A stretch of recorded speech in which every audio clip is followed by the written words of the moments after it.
You're not family anymore, Mom hissed, her voice sharp as glass as she turned her back to me. The words cut deeper than any slap could have. I stood frozen for a second, my heart pounding in my ears.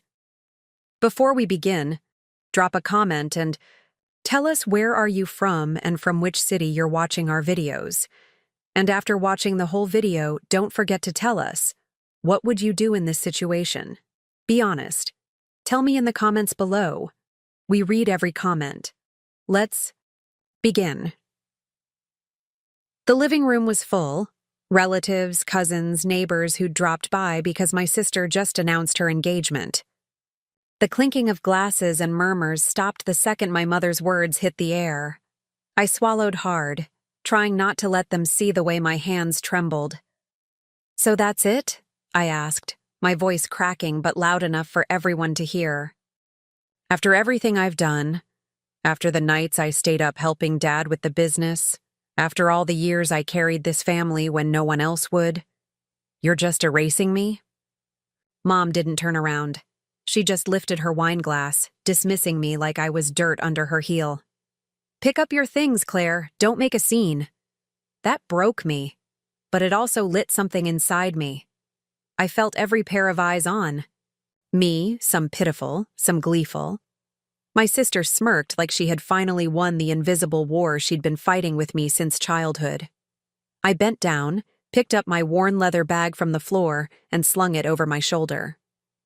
"Don't worry," I said coldly, my voice steady now. "I won't be back. But remember, you chose this." The silence in the room was suffocating. Even Dad looked away, ashamed. No one spoke up for me. No one. I turned, walked to the door, and left. That night, I barely slept. Every word replayed in my head like a knife twisting deeper. The years of being the invisible daughter, the one who sacrificed, the one who was mocked for not being enough. It all rushed back. But they didn't know one thing. I wasn't alone anymore. And the next morning, when the heavy knock thundered on their front door, my family had no idea who was standing on the other side, or how his very first words would turn their smug smiles into stone. The front door rattled under the heavy knock. My mom frowned, clearly irritated. "Who is that so early?" she muttered, setting down her glass. It was barely 9 in the morning. My sister, Emily, strutted across the living room in her silk robe. "Probably a delivery for me," she bragged, flashing her engagement ring at the group of relatives still lounging around after last night's gathering. But when she swung open the door, her mouth fell open.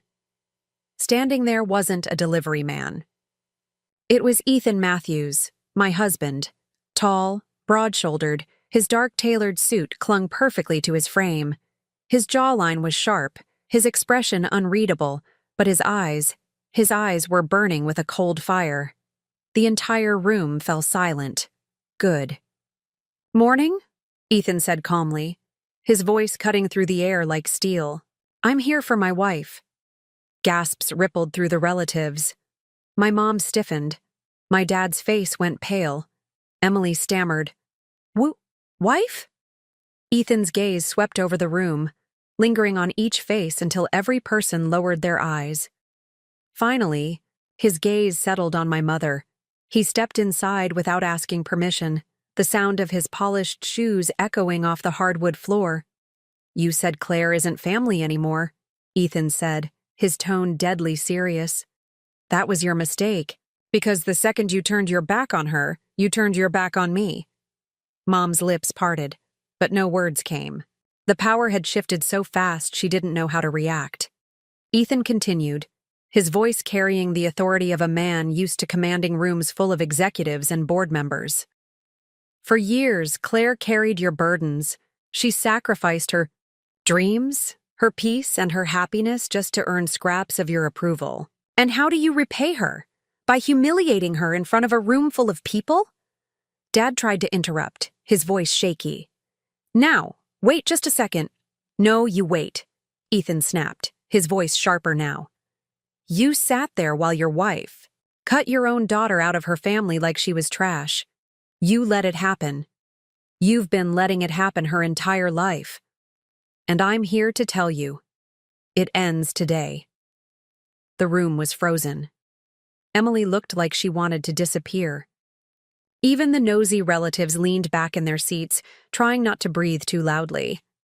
Mom's face flushed red, anger and embarrassment battling in her expression. You don't get to walk in here and lecture me. This is my house, not— For long, Ethan interrupted, his tone suddenly calm again, almost chilling. See, the thing you don't know, Margaret, he said her name with deliberate coldness, is that this house? It's not yours anymore. The air shifted instantly. My mother blinked, her jaw slack. What are you talking about? Ethan smirked, pulling an envelope from his inner jacket pocket.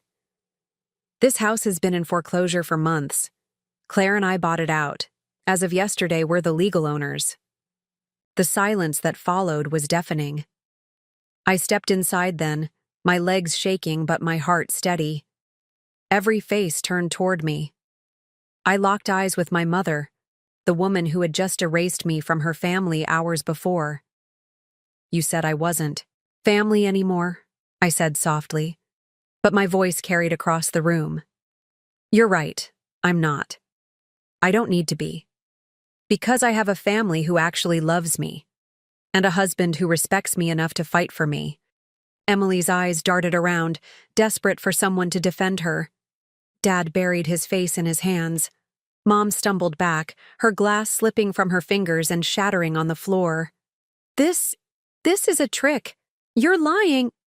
Read the papers yourself. Ethan cut in smoothly, tossing the envelope onto the coffee table. You pushed Claire away, and in doing so, you lost everything you thought you controlled. I glanced around the room, my voice steady as I added, all of you laughed when she called me useless last night. All of you stayed silent when she told me I wasn't family anymore. But silence is complicity, and today, you're going to see what that silence cost you. The relatives shifted uncomfortably, eyes darting between me and Ethan. Mom's hands shook as she fumbled with the papers.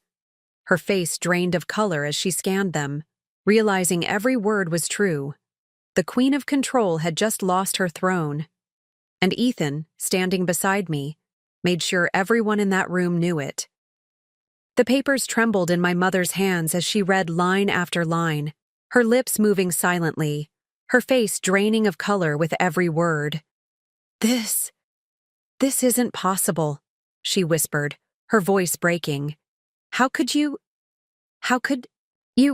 Ethan leaned forward, his voice low and deliberate. Because while you were too busy mocking your daughter, dismissing her as worthless, she was building a life you knew nothing about. And now, you're standing in a house that no longer belongs to you. The words landed like a hammer. Gasps rippled again through the room. My aunt covered her mouth. My uncle muttered something under his breath. My sister Emily stepped forward, her voice rising. This is ridiculous. Claire, owning our house?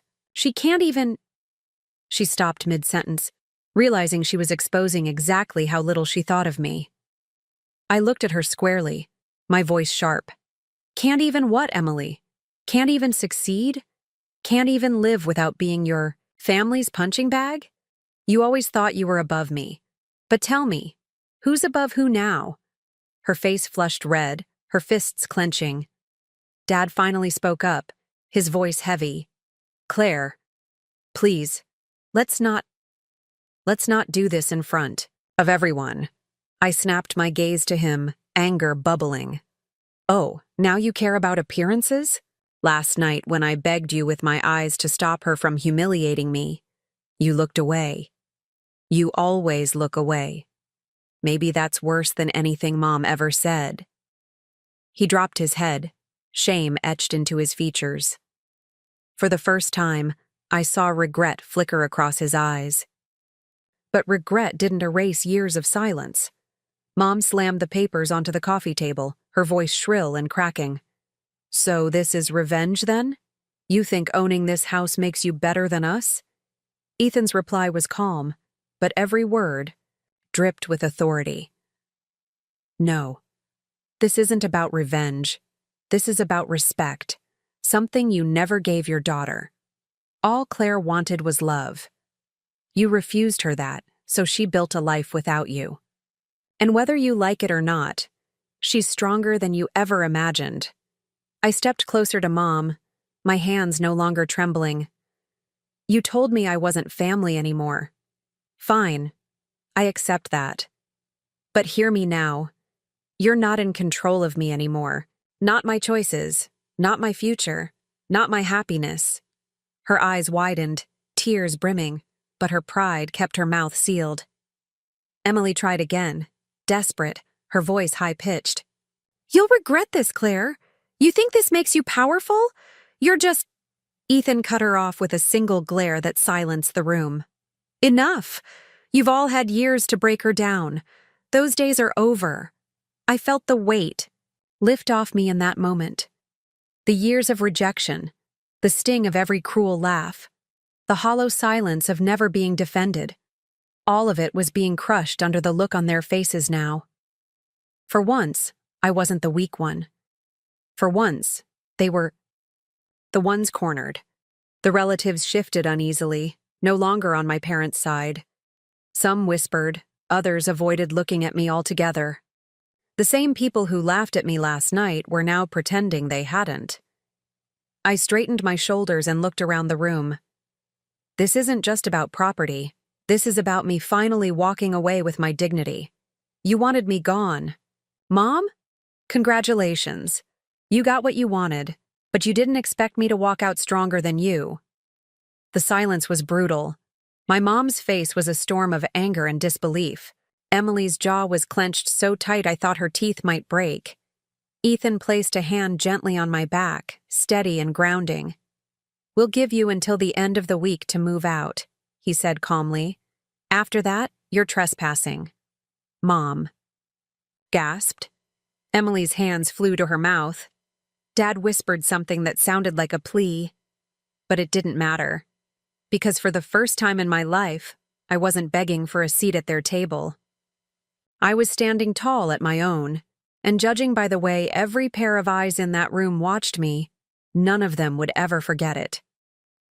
The air in the living room was thick, like everyone was holding their breath.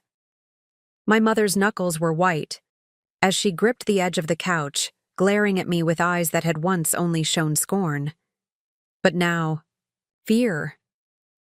You can't just erase us, she spat, her voice breaking. We're your blood. I exhaled slowly, my voice calm but firm. Blood doesn't make a family. Actions do. And when you told me I wasn't family anymore, I finally believed. You. So don't twist this now. You made your choice. Emily stomped forward, desperate to regain control, her ring flashing under the light. Fine. Take the house. You'll see what it's like when everyone laughs at you instead of us. You'll always be beneath us, Claire. Always. Ethan's laugh was short, sharp, and humorless. Beneath you? He stepped toward her, towering over her as she shrank back. Claire built her life from nothing. She worked, she sacrificed, she earned everything she has. You've lived off handouts and manipulation. When the lights go out and the walls... Close in. Let's see who people respect more. The woman who fought for her dignity, or the spoiled daughter who only ever took. Emily's lip quivered, but she turned her face away, unwilling to meet his eyes. Dad spoke again, his voice rough, almost pleading. Claire, I know I should have defended you. I know I failed, but please, don't do this. Don't cut us out. I stared at him, my chest tight. A part of me wanted to believe him, wanted to cling to the idea that maybe he cared. But the memory of every time he stayed silent was louder than his apology. I gave you years to stand up for me, I whispered. You chose silence. Now I'm choosing peace. The relatives were shifting, some standing, realizing they were witnessing the collapse of a family they once admired.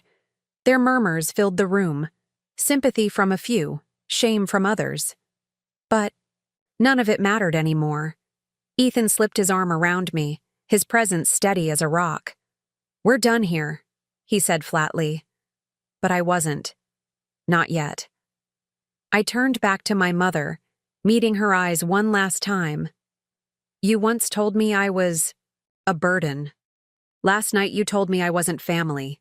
Today I tell you this. I forgive you, but I will never forget. You'll live every day knowing the daughter you threw away became stronger than you ever imagined." For the first time, her face cracked. Her pride faltered, her chin trembling, but no words came. I stepped toward the door, Ethan guiding me. As we reached it, I paused and turned back to the room one final time. "Enjoy your week," Ethan said coldly. "After that, this is no longer your home." And with that, we walked out. The sunlight outside hit my face like a cleansing fire.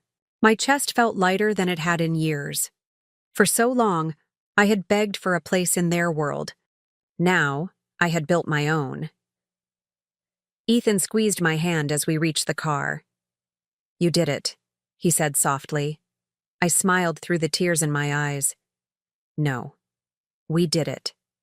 Behind us, the house stood quiet, heavy with silence. For once, it wasn't me carrying the weight of shame. It was them. And as I drove away, leaving behind the family that had tried to erase me, I realized something powerful. Sometimes the greatest revenge isn't anger, or money, or control. It's living free, finally free, from those who never wanted to see you rise. "Stay away from this wedding. You'll ruin everything." Her words were sharp, meant to cut, and the way she leaned in, chin high, lips curled, made it sting even more. My sister, Olivia, stood in front of the wide double doors of the reception hall, her hand gripping the edge of my arm like she had ownership of me. Behind her, laughter and music spilled out, violins blending with champagne glasses clinking. Before we begin, drop a comment and tell us where are you from and from which city you're watching our videos. And after watching the whole video, don't forget to tell us, what would you do in this situation? Be honest. Tell me in the comments below. We read every comment. Let's begin. I froze, fingers tightening around the clutch in my hand. "Excuse me?"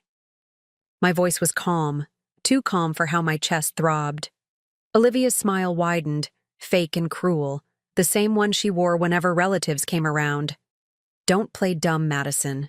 You know exactly why you shouldn't be here. Look at you. That dress, cheap. That hair, messy. You've embarrassed this family enough. Today is my day, not yours. So go. Before I have to ask security to escort you out." For a second, all I could hear was my own pulse. She wanted me humiliated. Again. She wanted to bury me in front of everyone, just like she always had, calling me the disappointment, the broke one, the mistake.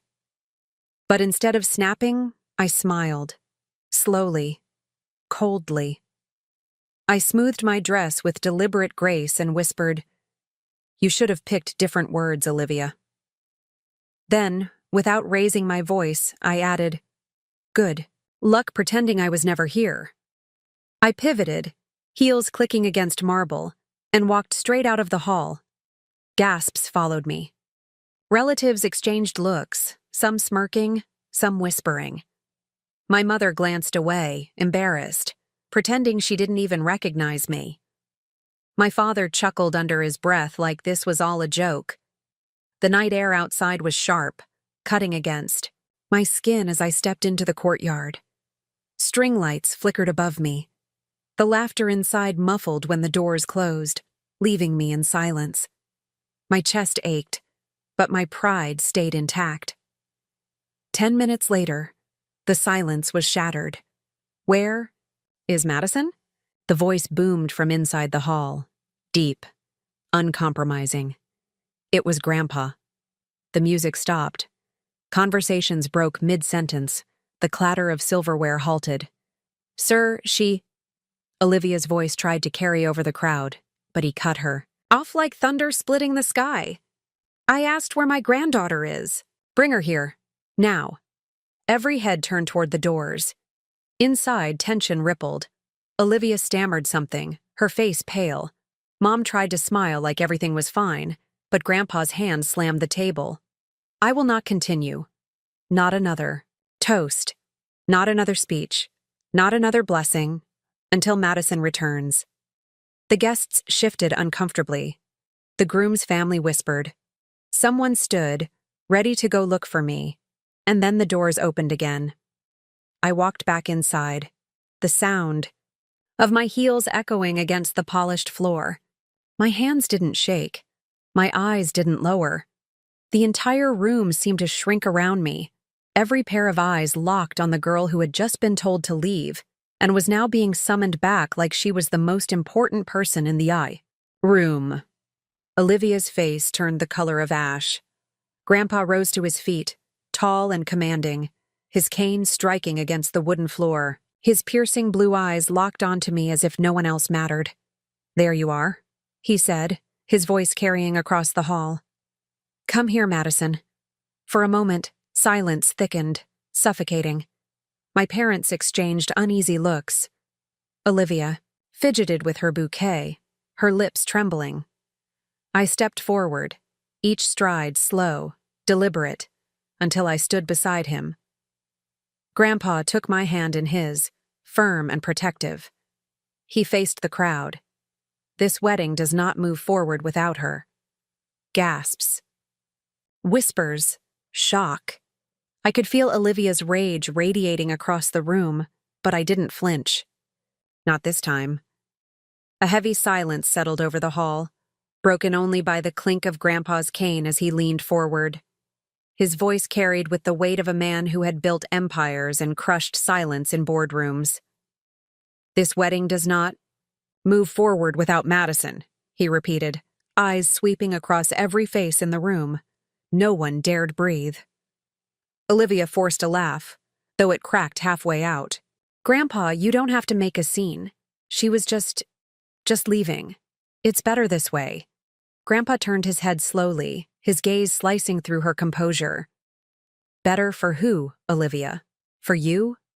Olivia's lips parted, but no sound came out. She looked around desperately for backup. My mother shifted uncomfortably in her chair, tugging at her pearl necklace, while Dad cleared his throat and muttered, "Let's not turn this into drama." Grandpa's cane slammed against the floor. The sound thundered like a gavel in a courtroom. "This family has lived on lies long enough. Tonight, the truth stands." A murmur swept through the guests. The groom's parents exchanged nervous glances, clearly unsure what kind of storm they had walked into. Grandpa tightened his grip on my hand, pulling me closer. "Madison is my granddaughter. She is blood. She is family. And she is the one who carries my legacy, not the ones who mock her." Every eye snapped back to Olivia, her face drained of color. "Grandpa," Olivia tried again, her voice trembling. "This isn't fair. You can't—" "Fair?" Grandpa's tone turned sharp, almost cutting. "You stood at those doors and told your own sister she wasn't good enough to be here. You humiliated her, in front of everyone, on what was supposed to be your happiest day. Tell me, Olivia, what exactly are you afraid of? That Madison will outshine you without even trying?" The words hit like arrows. Gasps spread across the room. I could feel the weight of everyone's stares, but for once, they weren't looking at me with pity, they were looking at her. She, Olivia stuttered, her hands gripping her bouquet so tightly petals snapped and scattered onto the floor. Grandpa wasn't done.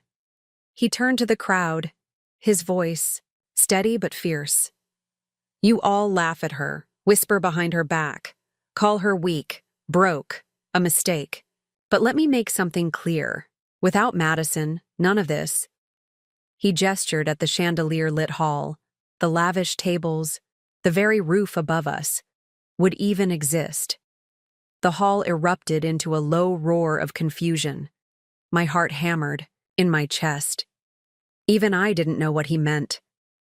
I blinked, staring at him, but his grip only tightened. "Grandpa." "What are you talking about?" I whispered, my throat dry. He looked down at me, his sternness softening only for me. "You'll know soon, sweetheart. Tonight everyone will." Olivia's eyes widened, panic flashing across her face. "Grandpa, please don't what?" he snapped. "Don't tell them the truth you've buried under your pride?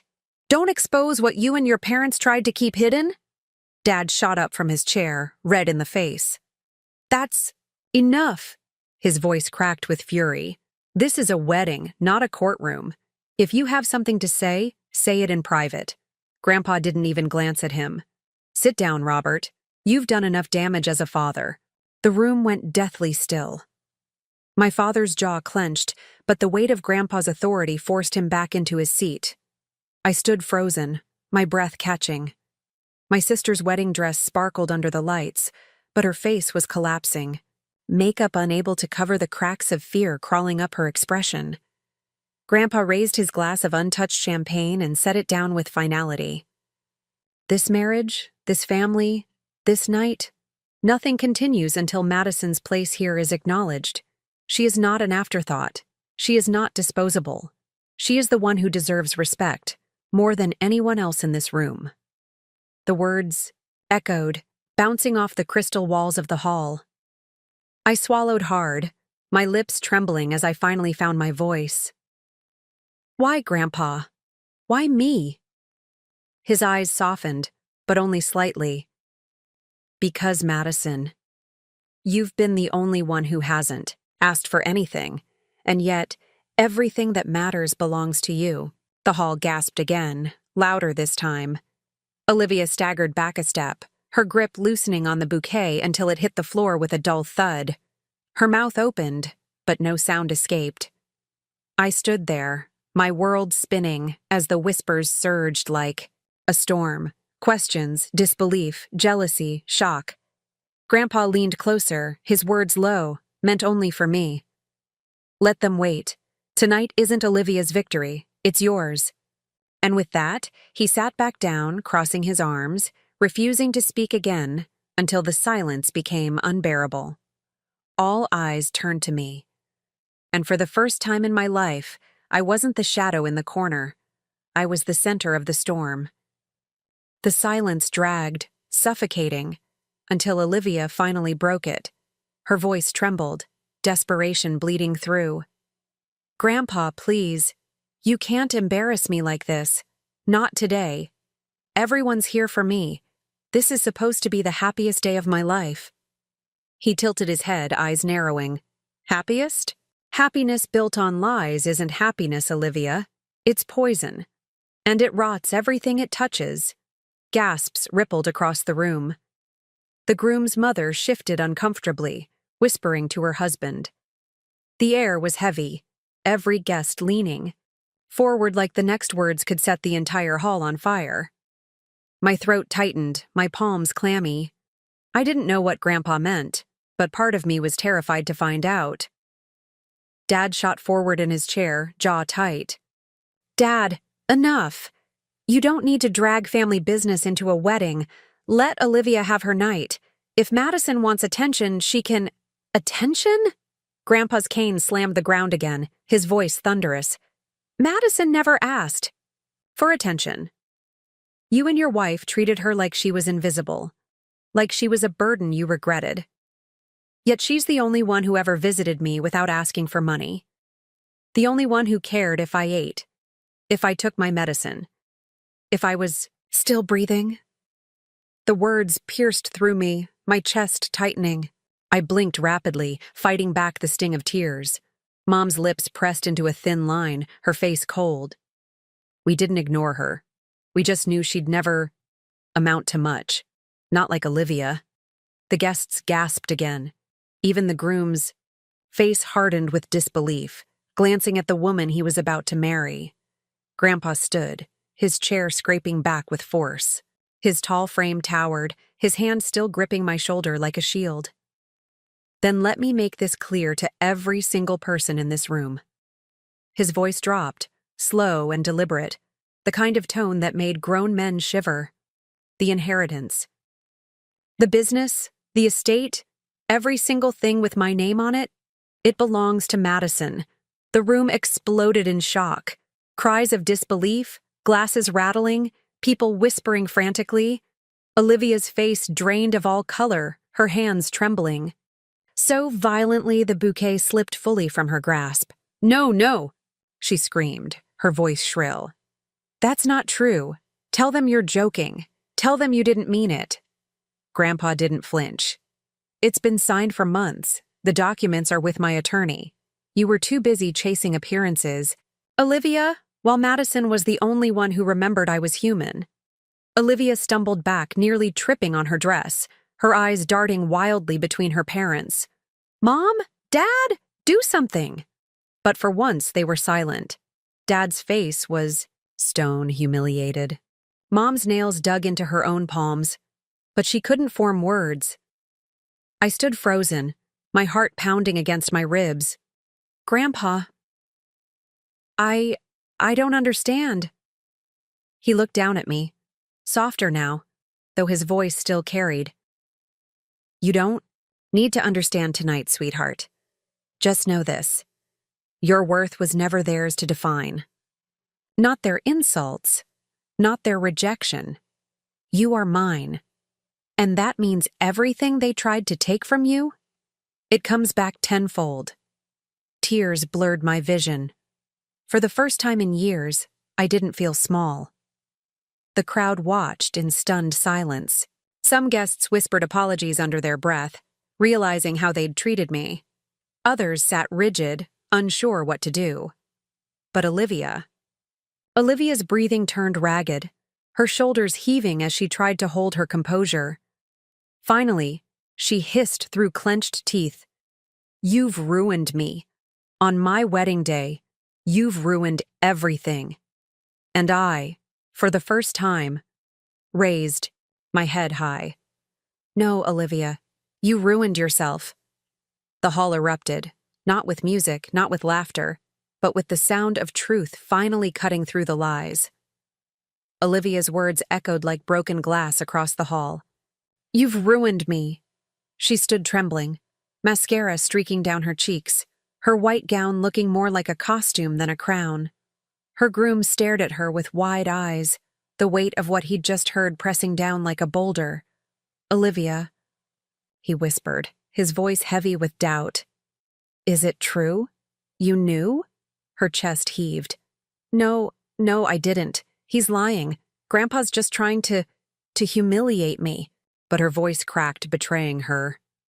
The groom's parents rose from their table, their faces stiff, whispers passing between them. The whispers weren't kind. They weren't about flowers or music anymore. They were about Olivia, about deception, about how quickly a perfect facade had shattered. Grandpa didn't move. He stood there with his hand firm on my shoulder, the very image of authority. "I don't need to humiliate you, Olivia. You did that all on your own." Gasps surged through the crowd again. Guests shifted in their seats, some refusing to meet. Her eyes, others whispering like wildfire. Mom finally stood, her voice sharp. "Enough of this nonsense. This is Olivia's wedding day. She deserves respect." Grandpa turned his gaze to her, icy, piercing. "Respect is earned, Evelyn, and you taught her none of it. You raised her to sneer, to mock, to believe she was above her own sister. Tonight is the harvest of what you planted." Mom froze, her jaw clenching, but she couldn't find words.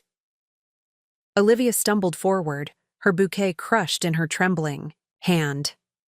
"Please, Grandpa, please, don't do this to me. You can't just give everything to her. I'm your granddaughter, too." Grandpa's voice dropped low, deliberate. "You are my granddaughter. But when you used your position to belittle Madison, when you pushed her aside to protect your pride, you forfeited more than you realize." Olivia's breath hitched. She turned, desperately scanning the crowd for support.